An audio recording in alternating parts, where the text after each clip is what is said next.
거울을 보면 이렇게 생겼잖아요.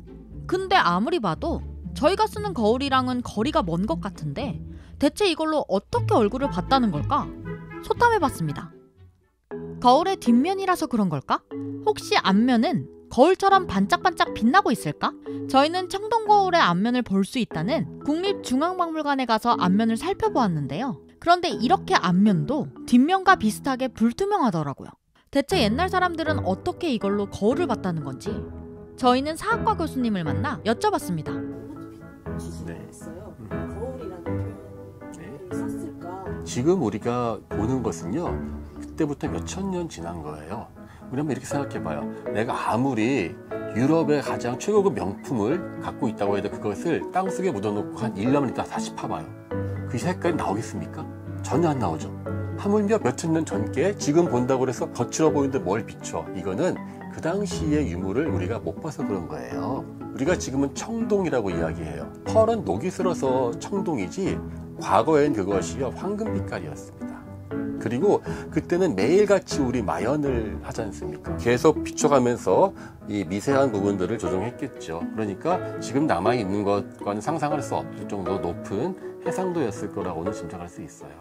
그러니까 녹이 슬어 거울로서 역할을 다하지 못하는 것일 뿐 과거에 어떤 모습이었을지는 속단하지 말라는 말씀이었죠.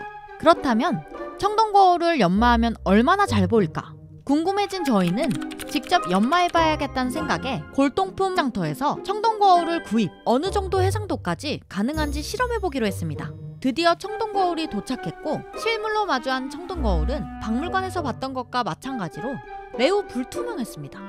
어떤 것도 비추지 못했죠.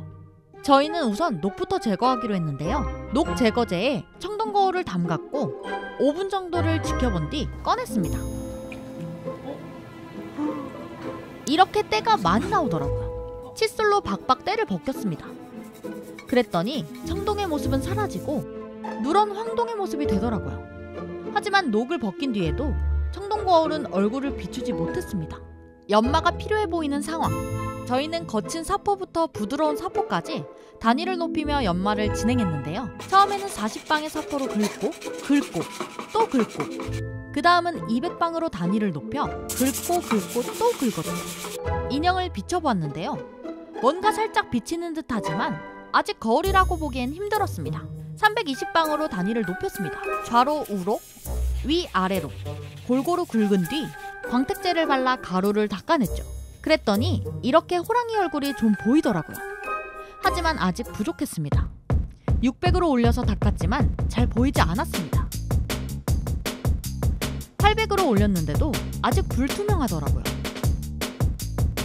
1000으로 올리고 나니 이제서야 호랑이 얼굴이 조금 또렷해졌다는 느낌이 들었습니다. 하지만 이걸 거울이라고 보기엔 어려웠죠. 단위를 좀 더 높여보았습니다. 1500방으로 간 뒤에는 호랑이와 아이 컨택을 할 수 있었고요.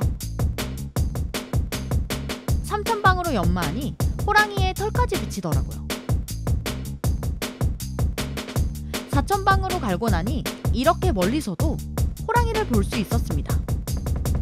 5000방으로 갈고 나서는 조금 더 선명해졌죠. 마지막으로 저희가 가진 가장 높은 단위의 사포인 10,000방으로 닦았는데요.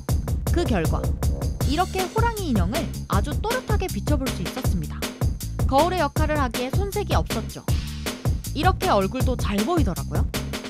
하지만 10,000방의 사포로 문지른 거울도 저희에게는 아직 부족했습니다. 호랑이나 제 얼굴이 블러 처리된 듯한 묘한 불투명함을 없애고 싶었거든요. 그래서 마지막으로 다이아몬드 연마제를 사용. 닦고 또 닦아 연마를 마쳤습니다. 그리고 저희는 이렇게 거울처럼 선명한 청동거울 만들기에 성공하였습니다. 피규어의 테두리도 표정도 깨끗하고 또렷하게 확인할 수 있었죠. 물론 과거에는 10,000방 사포도 다이아몬드 연마제도 광택제도 없었을 겁니다. 그러니 선조들이 이 정도의 선명함으로 얼굴을 봤을지는 모르는 일이죠.